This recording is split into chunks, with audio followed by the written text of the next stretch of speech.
Vecchio, ti troviamo per strada e te la facciamo pagare. Così un borseggiatore dodicenne ha minacciato un 72enne veneziano che aveva chiamato le forze dell'ordine. Tanto ho 12 anni e non possono farmi niente, ha continuato il ragazzino mentre veniva portato via da un agente di polizia.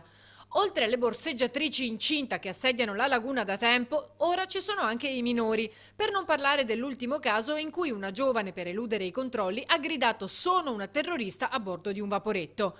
Ma secondo l'assessore alla sicurezza le contromisure messe in campo per fronteggiare il fenomeno stanno dando i loro frutti. Nonostante la consapevolezza che abbiamo a che fare con un fenomeno che deve essere continuamente contrastato perché l'impianto giuridico non ci consente particolarmente di essere efficaci nell'assicurare la certezza della pena a chi commette questo tipo di reati.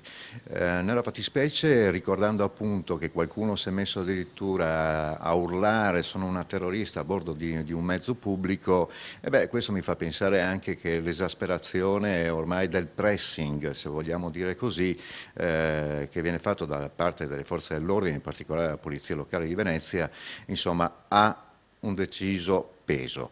Un pressing che ha portato ad arrestare e soprattutto far restare in carcere una borseggiatrice 19enne.